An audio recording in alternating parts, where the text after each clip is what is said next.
I've just had my newly electrified Brompton out for a test ride, and it's lovely.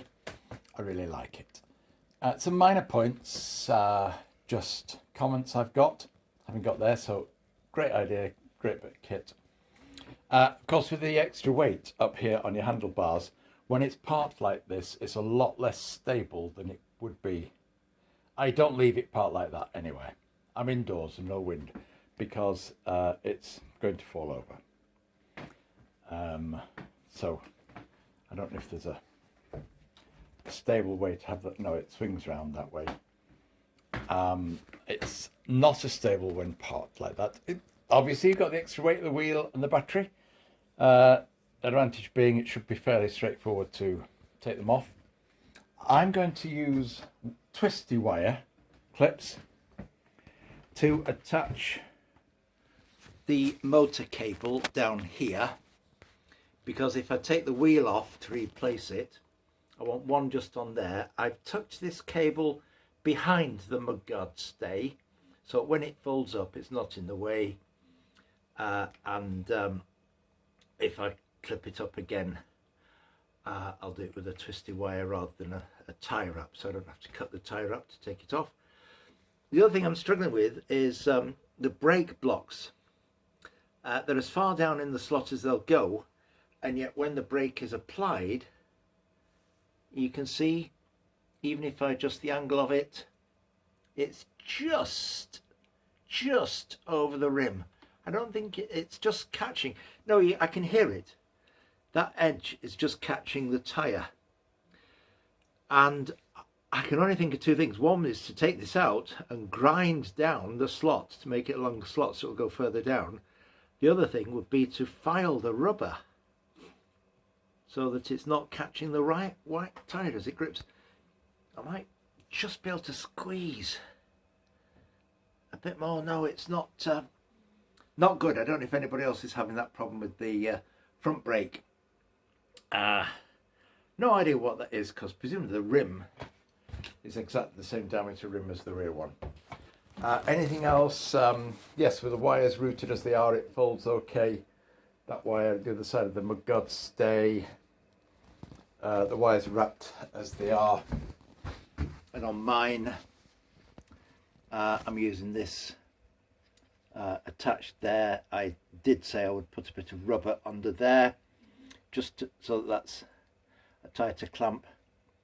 It's virtually touching, the sensor's virtually touching the disc, and so really I've put two of the self-adhesive pads in there to give it the spacing.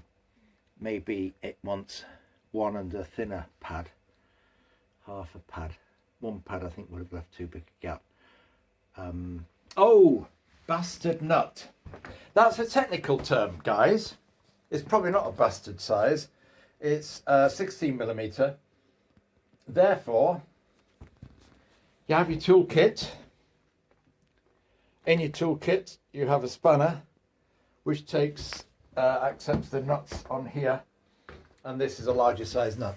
These are nylock nuts, so that's a good point. They won't. The standard nuts on a Brompton are just straightforward nuts and remain in place because of the friction. Nylock nuts remain on the axle because there's the nylon insert which holds it onto the thread. Still need to check the tightness, and so it's a different size. You can't use the same spanner to do the nuts on the electric wheel as you do on the non-electric wheel. It's a minor point, but it means if I go out with that and I want to change the tyre because I've got a puncture, I've now got to think about carrying a larger spanner. And the only ones I have in that size, I've got bike spanner key thing, which I carry in there, which will fit the nuts. And for my other bikes, I don't have a spanner, don't have a nut spanner at all. I need another different size spanner. It's a minor sort of thing, but it's a little niggle, and it's something else to remember. Extra thing to carry just in case you have a puncture. Right, there we go. I think that's it. End of my little discourse about electrifying the Brompton.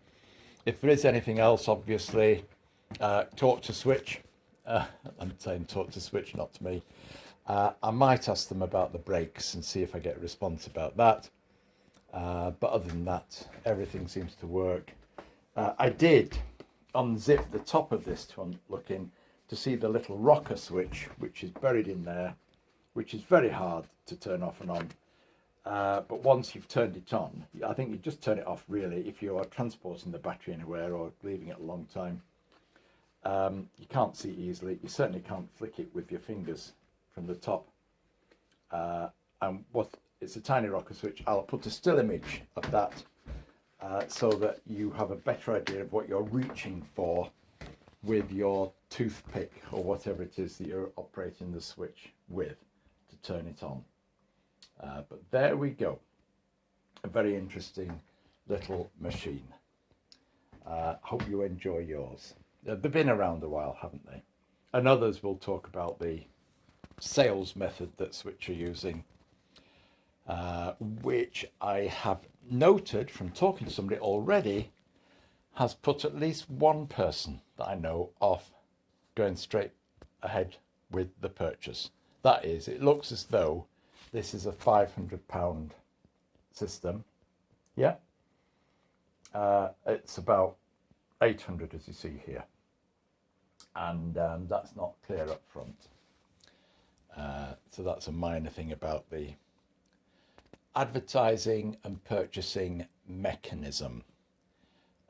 This system of pre-ordering, not necessarily as upfront as it could be about costs. Was it VAT as well? Was tax added on? And I think in the early days when you were doing it through crowdfunding under a certain number of sales, you could do it VAT free, and they've still kept that impression. Okay, I don't want to end on a negative note. Let's just say it's a nice addition and works.